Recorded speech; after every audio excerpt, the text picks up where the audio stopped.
sana mtazamaji wa Mlimani TV katika kipindi chako bora cha Mlimani leo asubuhi, ikiwa ni Alhamisi ya tarehe 27 ya mwezi wa 3 kwa mwaka 2025. Hii ni jara sehemu ya kwanza ambapo tupo na mada mezani kwa ajili ya kujadili masuala mbalimbali kwa mustakabali wa taifa letu. Jina langu ni Holiness Mbise, lakini pia siku ya leo niko na mgeni ambaye ni Muamin Hassan, ambapo tutazungumzia kuelekea mkutano mkuu wa SMAUJATA idara ya vijana, ambapo mkutano huu utafanyika Tanga. Mada ni kuelekea mkutano mkuu wa SMAUJATA idara ya vijana mkoani Tanga. Na SMAUJATA, labda nikujuze tu mtazamaji wa Mlimani TV, ni kampeni ya kitaifa ya kupinga ukatili wa kijinsia na ukatili kwa watoto nchini, iliyoanzishwa na Sospita Mosewe Bulugu mwaka 2022 chini ya Wizara ya Maendeleo ya Jamii, Jinsia, Wanawake na Makundi Maalumu. Mgeni, karibu sana. Asante. Labda ungetuambia kirefu cha SMAUJATA ni nini? Maana tumekuwa tukisikia SMAUJATA lakini hatujui kirefu chake. Asante ndugu mtangazaji. Kwa majina naitwa Muamin Hassan Samaji, ni makamu mkuu wa idara ya habari na mawasiliano SMAUJATA Taifa. Tunapozungumzia SMAUJATA ni jumuiya ya shujaa wa maendeleo na ustawi wa jamii Tanzania, iliyozinduliwa kama kampeni mwaka 2022 Juni tarehe 16 na Mheshimiwa Waziri Dr. Dorothy Gwajima, Waziri wa Maendeleo ya Jamii, Jinsia, Wanawake na Makundi Maalum. SMAUJATA kwa jinsi ya kutekeleza majukumu yake kupitia idara ya vijana, hamasa na mahusiano, tumeandaa kongamano ambalo linafanyikia mkoani Tanga. Kabla ya hapo, na SMAUJATA mnashughulika na nini hasa kwa Tanzania nzima? SMAUJATA tunajihusisha na masuala ya upingaji ukatili, kuibua vitendo vya ukatili na kuvipeleka sehemu husika. Mfano, labda mtu kafanyiwa ukatili, kabakwa, kapigwa, unyanyasaji wa kijinsia, kalawiti wa mtoto. Kwa hiyo sisi SMAUJATA tunashirikiana na dawati la jinsia, Wizara ya Maendeleo ya Jamii, ustawi wa jamii katika kumsaidia yule mtu na kufikisha taarifa sehemu husika. Ambapo kama mtu amefanywa vitendo vya ukatili, kuna namba ya kupiga 116 bure kabisa. Ndio. Na mkutano huu ni mkutano mkuu kwa mwaka 2025. Ndio. Umefanyikia Tanga. Kwa nini Tanga lakini sio mikoa mingine? SMAUJATA ipo nchi nzima. Yaani tumejipambanua kuanzia vitongoji, mtaa mpaka taifa. Kwa hiyo kwa nini mkutano umepelekwa Tanga? Ni mkoa ambao tumeamua wenyewe, idara ya vijana wameamua kwamba kwa mwaka huu mkutano huu ufanyikie Tanga, kulingana na jinsi ambavyo wito na watu walivyopenda mkutano ufanyikie kule. Malengo makuu ya mkutano huu ni nini hasa? Malengo makuu ya mkutano huu ni kuwahamasisha vijana kuhusiana na masuala ya uchaguzi wa mwaka 2025. Sasa huoni kama uchaguzi na mambo ya ukatili wa kijinsia ni vitu viwili tofauti?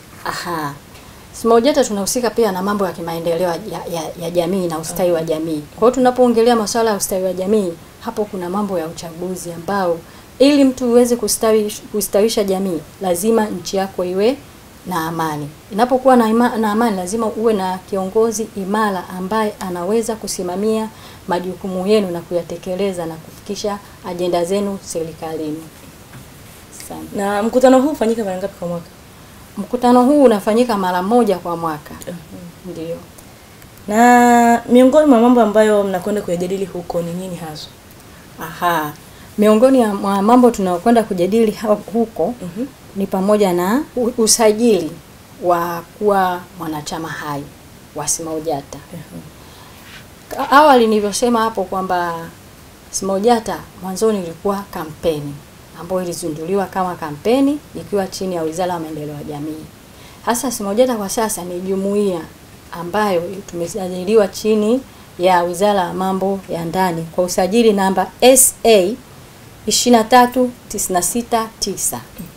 Kwa hiyo sasa hivi sisi tunaandaa watu ambao watakuwa wanachama hai wa jumuiya ya SMAUJATA. Faida ya kuwa mwanachama hai katika jumuiya ya SMAUJATA, kwanza unakuwa na kitambulisho cha mwanajumuiya. Hicho kitambulisho kitakusaidia wewe kuwa na uhalali wa ndani ya jumuiya, ambapo haki zote zitafanyika kupitia wewe mwenye kitambulisho. Hata inapotokea seminars, makongamano, wewe kama wewe mwanajumuiya, mwana SMAUJATA hai ulisajiliwa ukiwa na kitambulisho, itakusaidia kuweza kufika katika semina hizo. Na usajili mnafanyaje? Maana ikiwa moja ya malengo makuu ya mkutano huu ni kufanya usajili huo, pengine kuna taratibu za kuzingatia au kuna kigezo ambacho mtu anatakiwa awe nacho ili awe mwanachama wa SMAUJATA? Usajili huu tunajisajili kwa kulipia. Kuna akaunti yetu ya SMAUJATA ambayo ni NMB Bank account number 23810045,184. Jina SMAUJATA. Kwa hiyo mtu anapotaka kujisajili kwa kutumia NMB anaruhusiwa pia. Unalipia shilingi 15,000.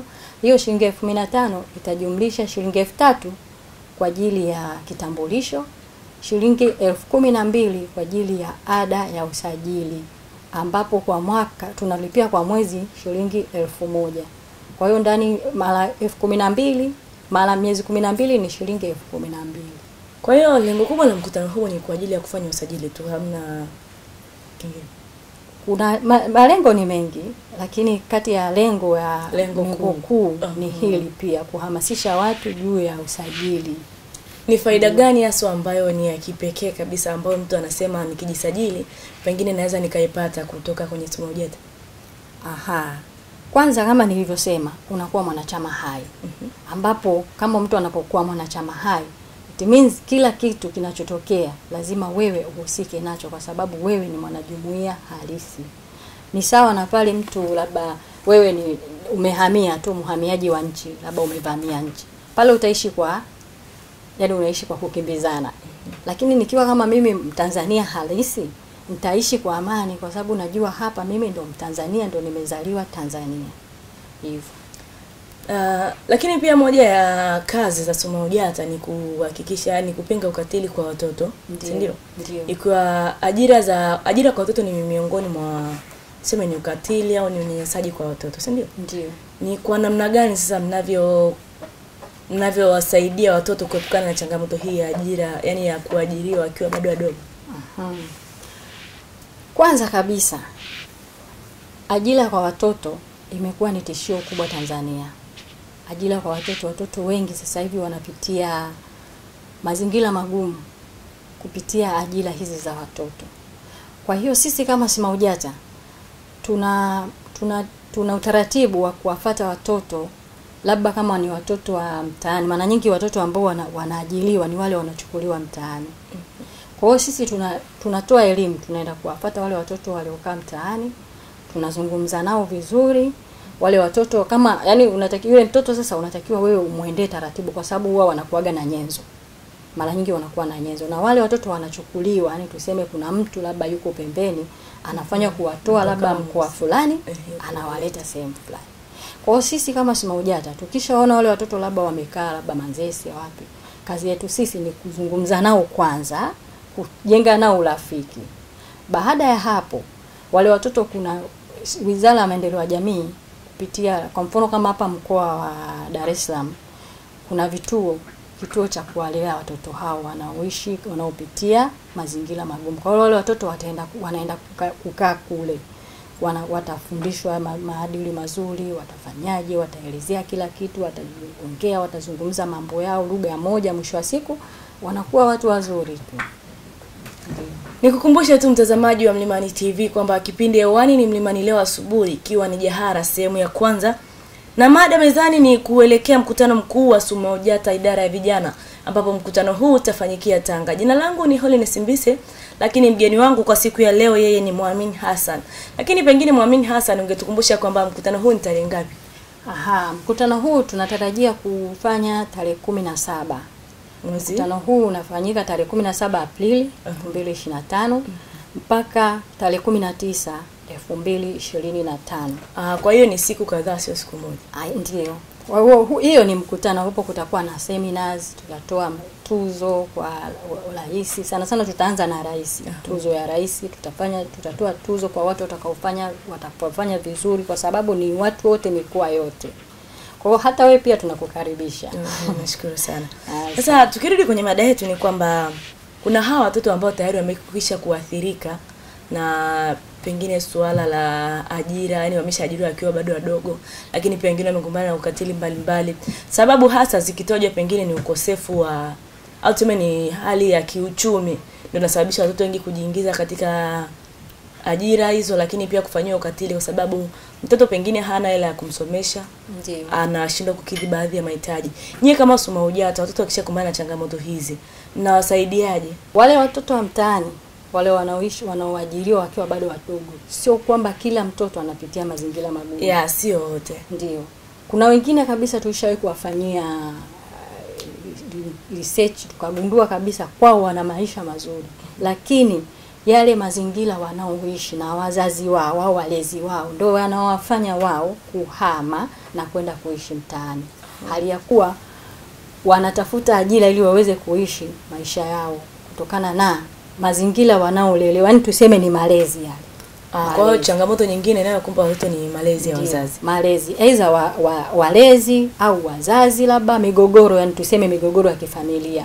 Mara nyingi inakuwa hivyo. Sasa kuna huyu ambaye ndiyo kashaondoka nyumbani pengine kutokana na malezi, lakini pia wapo wengine pia ambao tunaweza tukasema sababu za kiuchumi zinasababisha. Mnamsaidiaje mtoto huyu ambaye pengine alitamani sana kusoma, lakini familia kama hivyo malezi yamemsababisha aondoke nyumbani kutafuta maisha sehemu nyingine, lakini pia kuna huyu ambaye alitamani kusoma hana uwezo wa kiuchumi. Mnawasaidiaje sasa nyinyi kama SUMAUJATA? Kama nilivyosema kwamba Wizara ya Maendeleo ya Jamii, maana sisi tunafanya kazi karibu sana na serikali.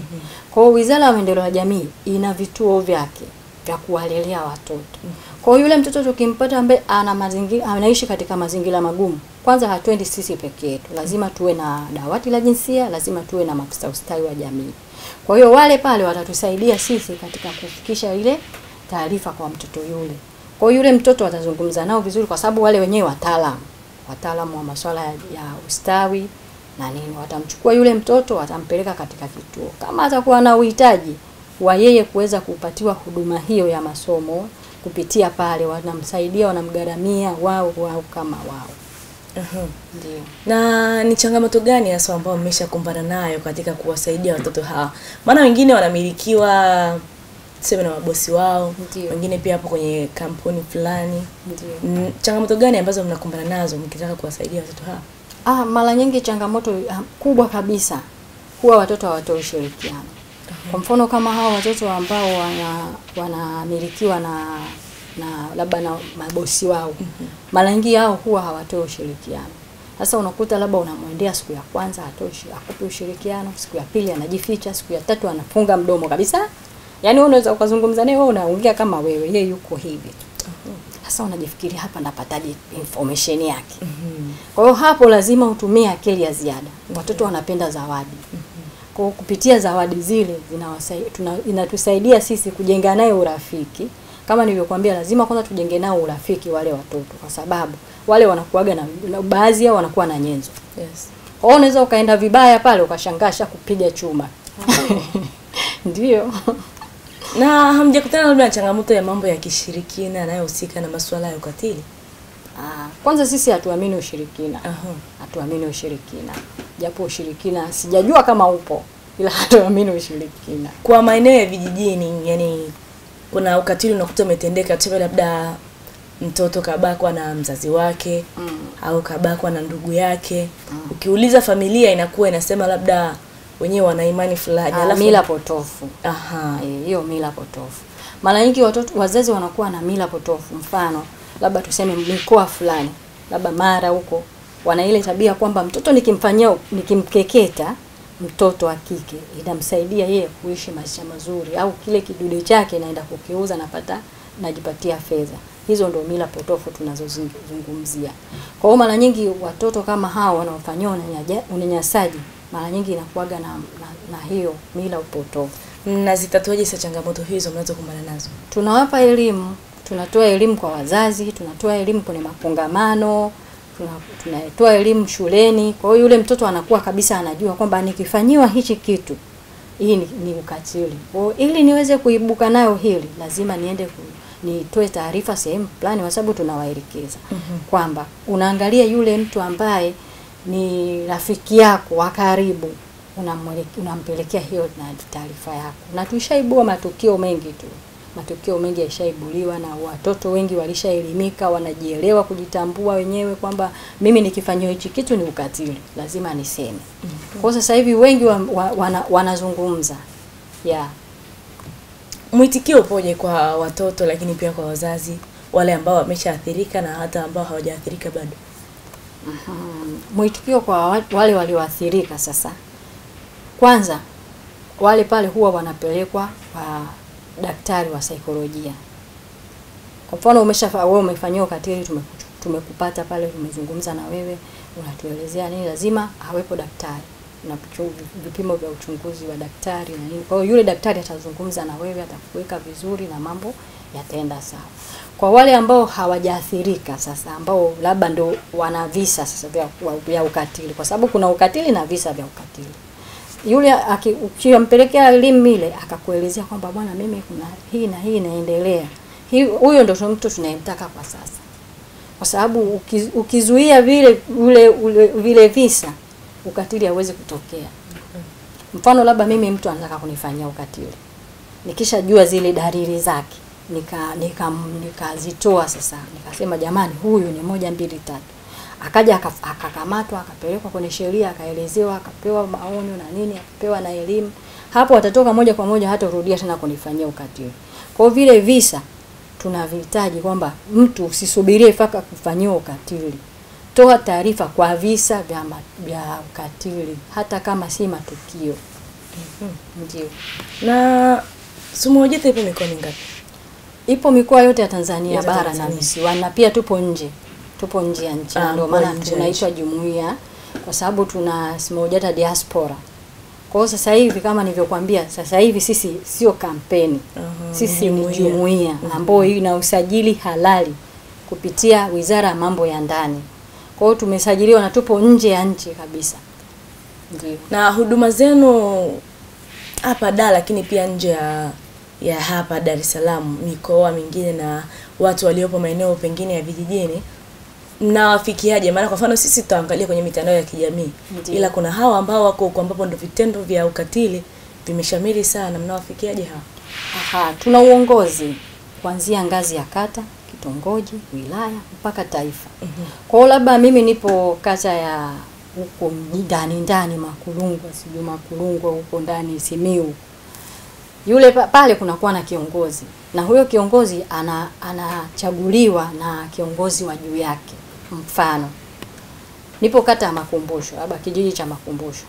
Yule wa juu yangu labda kata ya Makumbusho ndo atanichagua mimi kuwa kiongozi wa kata ya kitongoji cha Makumbusho. Kiongozi wa mkoa atachaguliwa na kiongozi wa taifa. Kiongozi wa taifa, kiongozi wa wilaya atateuliwa na kiongozi wa mkoa. Hivyo tunaenda hivyo. Kwa hiyo sasa huko kata au vijijini huko kuna uongozi ambao wanafikia taarifa pale, wanatufikishia mpaka sisi tunakuja kuzipata. Pia tuna mitandao yetu ya kijamii ambao ni Instagram, YouTube, WhatsApp, Facebook, tuna website. Na kuelekea mkutano huo wa mkuu wa Sumu Ojeta sasa, wito wako au tuseme wito wenu kwa jamii ni upi? Wito wetu kwa jamii, tunawakaribisha sana wana Sumu Ojeta wote, hata wewe pia kama nilivyokuambia unakaribishwa. Yeyote yule anayewiwa kuja kusikiliza mkutano huu, tunamkaribisha sana. Aje ungane na vijana wenzie, asikilize namna gani vijana wanavyojipambanua na wanavyozichukua zile ajenda za Dr. Samia, Rais wa Jamhuri ya Muungano wa Tanzania, kwamba kijana ndio nguzo na muhimili wa taifa. Kwa hiyo unapomuongoza kijana akakaa na vijana wenzie, hapo tayari unajenga taifa la kesho ambalo ni imara zaidi. Yeah. Labda neno moja sasa, neno lako wewe kama wewe kwa Tanzania, ikiwa umesema unatokea idara ya mawasiliano katika SUMAUJATA. Ndio. Unawaambia nini Watanzania kwa habari ya SUMAUJATA, lakini pia kuepukana na mambo ya ukatili wa kijinsia? Kwanza kabisa na washauri yani niseme wananchi au Watanzania wote kwa ujumla, tujiunge na mashujaa wa SUMAUJATA. Unapojiunga na mashujaa wa SUMAUJATA, kwa sababu sisi tunafanya kwa kujitolea, lakini tunapofanya kwa kujitolea tunawasaidia jamii. Kwa hiyo ili jamii ukumbuka kwamba mimi ninapofanyiwa ukatili, kesho utafanyiwa wewe. Kwa hiyo kama kila nyumba ikiwa na shujaa wa maendeleo na ustawi wa jamii, ukatili hauwezi kutokea pale. Kwa sababu kila nyumba ikiwa na shujaa pale akakutana na ukatili, hauwezi kufumbia macho, lazima tu atawibua. Kwa hiyo tunawashauri sana, karibuni. Na SUMAUJATA bado inaendelea kupokea watu, kwa sababu ni jumuiya, yani haina mwisho. Karibuni na mjisajili kihalali kabisa, muwe wanajumuiya halali kwa kulipia akaunti yetu ya SUMAUJATA. Unalipia 15,000 na pia tuna SUMAUJATA lipa namba. Ndio. Nikushukuru sana Muamini Hassan. Asante. Karibu sana. Kufikia hapo hatuna la ziada, mtazamaji wa Mlimani TV. Ulikuwa naye Muamini Hassan akiwa anatupitisha katika malengo makuu ya mkutano wa SUMAUJATA ambao utafanyika tarehe 17 April. Mada yetu ilikuwa ni kuelekea mkutano mkuu wa SUMAUJATA ambao utafanyikia mkoani Tanga. Ndoto ulikuwa na Miholini Simbise, bila kumsahau Muamini Hassan, na hii ilikuwa ni Jahara sehemu ya kwanza, kipindi hewani ikiwa ni Mlimani leo asubuhi. Asante na kwaheri.